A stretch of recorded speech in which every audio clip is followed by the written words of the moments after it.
Hello everyone. तो last episode में हमने देखा था कि लिन फेंग के साथ साथ बाकी सभी बहुत सारे आर्टिफैक्ट्स को हासिल कर लेते हैं।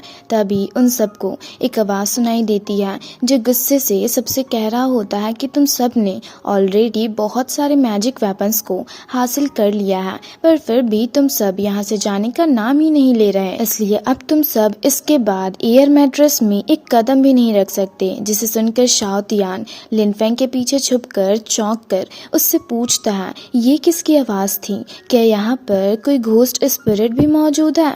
अब आगे हम देखते हैं कि जियांग हॉली पैलेस के एल्डर उन सब को पैलेस से बाहर निकाल देते हैं। तो लिन फेंग, शिंगर और बाकी सब पैलेस से बाहर आ जाते हैं, जहाँ जियानशु गिरने वाली होती है, पर वान शिंग उसे संभाल लेती है। तो जियानशु कहती है कि जियांग हॉली पैलेस सच में बहुत क्रूअल है, जिस पर वान शिंग उसे मारते हुए कहती है कि तुमने इतने सारे आर्टिफैक्ट्स वहां से ले लिए, फिर भी तुम सेटिस्फाइड नहीं हो। तभी लिन फेंग के स्पिरिट टोकन के जरिए शिंग उससे पूछती है कि वो कहाँ पर है। तो लिन फेंग उसे अपनी लोकेशन बताता है और उससे पूछता है कि तुम कहाँ हो, जिस पर शिंग कहती है ठीक है, तो मैं तुम्हारे ही पास आ रही हूँ, और पीछे से लिन फेंग के पास आती है। तभी वान शिंग लिन फेंग से उसकी जान बचाने के लिए थैंक यू कहकर अपने फ्लाइंग कैरेज के जरिए वहां से चली जाती है। तो वो हाई लिन फेंग से कहता है कि मैं प्रिंसेस वू शियान यिंग के साथ एंशिएंट रूइंस जा रहा हूँ सेकंड प्रिंस को ढूंढने,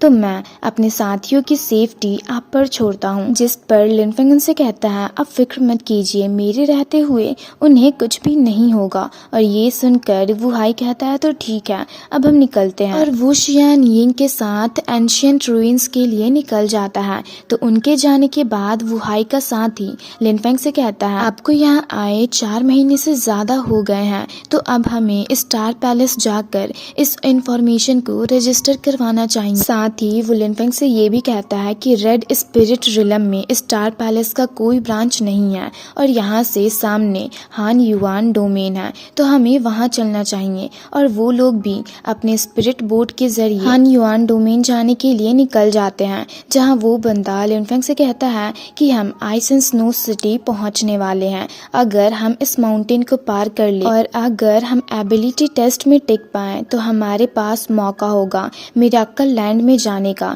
जहां हमें और भी अपॉर्चुनिटीज मिलेगी। और इसी तरह वो लोग आगे बढ़ते हैं। फिर नेक्स्ट सीन में हमें आइस एंड स्नो सिटी का सीन दिखाया जाता है, जहां हम जेन और उसके साथियों को जाते हुए देखते हैं, जहां वो अपने साथियों से कहता है कि स्टार पैलेस के कल्टीवेटर्स भी इस सिटी में मौजूद हैं, तो हम यहाँ फोर्सफुली एंटर नहीं कर सकते। तभी उनके सामने कुछ लुटेरे आ जाते हैं, जिन्हें देख वांग चौंक कर जैन से कहता है, ये तो टॉम्ब रोबर्स है। वहीं वो लुटेरे भी उसे गौर से देख रहे होते हैं। तभी जैन अपने साथियों के साथ नीचे जाता है। तो मैंग उन लुटेरों को देख जैन को बताता है कि उनका लीडर जांग ताई निर्वाणा रिलम के 9th लेवल में है। तभी वो लुटेरे भी नीचे आते हैं, जिन्हें देख हानियो पास्ट के बारे में सोचने लगती है कि जब उससे वो आइस एंड ड्रैगन बीड मिला था, तब भी उन्हीं के जैसे लुटेरों ने उन पर अटैक किया था, जिसे याद करके हानियो उन्हें गुस्से से देखने लगती है। तो उन लुटेरों का लीडर जांग ताई उनसे कहता है, तुम लोग इतनी जल्दी में कहाँ जा रहे हो? तो जैन उससे कहता है, जांग ताई तुम हमारा रास्ता रोक रहे हो, क्या तुम ये सब मेरी बहन हानियो से उसका ट्रेजर लेने के लिए कर रहे हो?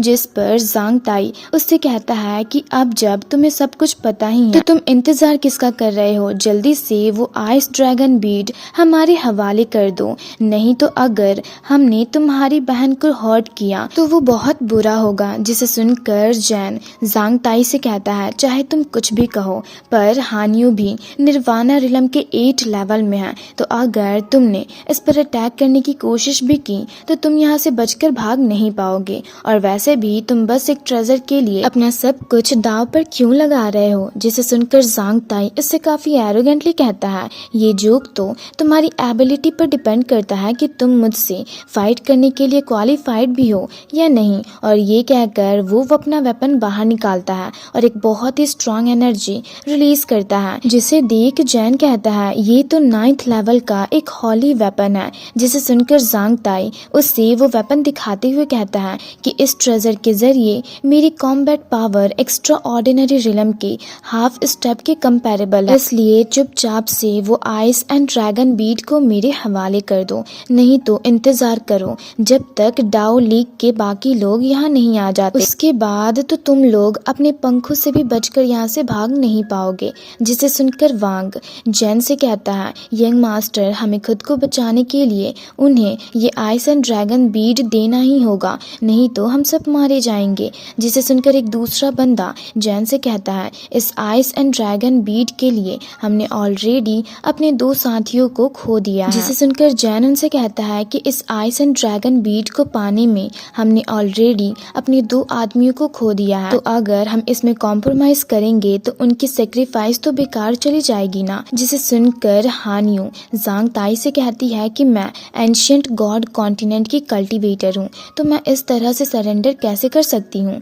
जिसे सुनकर जांग ताई को काफी गुस्सा आता है और वो गुस्से से कहता है, लगता है तुम लोग ऐसे नहीं मानोगे, तुम लोगों को सबक सिखाना ही होगा। और ये कहकर वो अपने वेपन के जरिए एक स्टॉर्म क्रिएट करता है और उन सब पर उसके जरिए अटैक कर देता है, जिससे जैन अपने पावर्स के जरिए रोकने की कोशिश कर रहा होता है, पर जांग ताई की पावर्स उस पर भारी पड़ रही होती है। पर फिर भी वो जैसे तैसे उस स्टॉर्म को अपने शील्ड के जरिए रोके हुए होता है। जिसे देख जांग ताई फिर से उस पर अपने वेपन के जरिए अटैक कर देता है, जिससे जैन का शील्ड टूट जाता है और वो घायल होकर पीछे गिरने वाला होता है। पर हानियो उसे पकड़ लेती है और उससे पूछती है, तुम ठीक तो हो? तो जैन उससे कहता है, मैं ठीक हूँ। जिसे सुनकर जांग ताई उनसे कहता है कि मेरी पेशेंस लिमिटेड है, इसलिए मेरे सब्र का इम्तिहान मत लो और चुपचाप से उस आइस एंड ड्रैगन बीट को मेरे हवाले कर दो, तो मैं तुम लोगों की जान को बख्श दूंगा। जिसे सुनकर हानियो जांग ताई से कहती है कि तुम हमारे रास्ते से हट जाओ, नहीं तो मैं अभी के अभी आइस एंड ड्रैगन बीट की पावर्स को डिस्ट्रॉय कर दूंगी। और ये कहकर वो आइस एंड ड्रैगन बीट को बाहर निकालती है और कहती है, उसके बाद हम सब साथ में मरेंगे। जिसे देख जांग ताई की आंखें खुली की खुली रह जाती है और वो उसे देख सोचने लगता है कि ये तो वाकई में एक ट्रू स्पिरिट है जिसे एंशिएंट आइस ड्रैगन छोड़कर गए हैं। तो अगर मैं इसे रिफाइन कर लूँ तो मैं काफ़ी आसानी से एक्स्ट्रा ऑर्डिनरी रिलम में एंटर कर जाऊंगा। तभी उसका एक बंदा उसे कहता है कि अगर उसने सच में उस स्पिरिट बीट की पावर्स को डिस्ट्रॉय कर दिया तो हम उसे रोक नहीं पाएंगे। तभी हानियो उनसे कहती है, यहाँ से चले जाओ, नहीं तो हम सब साथ में मरेंगे। जिसे सुनकर जैन उससे कहता है, ऐसी कोई भी बेवकूफ़ी मत करना, क्योंकि अगर एक बार ये आइस एंड ड्रैगन बीट टूट गया तो तुम भी इसकी पावर्स को हैंडल नहीं कर पाओगी।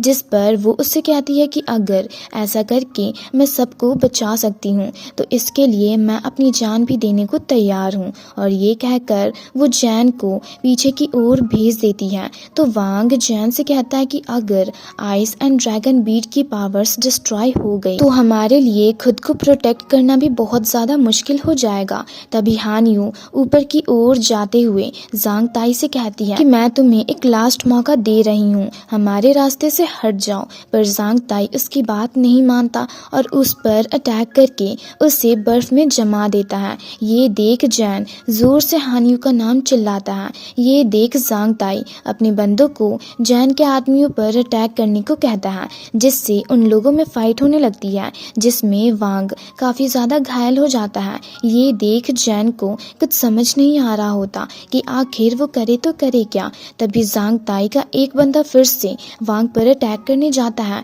पर मैंग उसे रोक देता है। वहीं जांग ताई देखता है तो उस फाइट में उसके बंदे भी घायल हो जाते हैं। तो वो मौके का फ़ायदा उठाकर हानियो से वो आइस एंड ड्रैगन बीड लेने जाता है और कहता है, वो आइस एंड ड्रैगन बीड अब मेरा है। वहीं उसे हानियो की ओर जाता देख जैन चौंक जाता है, पर तभी वहाँ लिनफेंग आ जाता है और अपनी तियान यांग फिक्स्ड टेक्निक का यूज़ करके जांग ताई और उसके सारे साथियों को फ्रीज कर देता है, जिससे वो सब हिल भी नहीं पा रहे होते और चौंक कर कहते हैं कि आखिर ये सब हो क्या रहा है। तभी मैंग लिनफेंग को देख कहता है, वो तो लिनफेंग है जिसने हमें बचा लिया। और इसी के साथ ये एपिसोड यहीं पर ख़त्म होता है।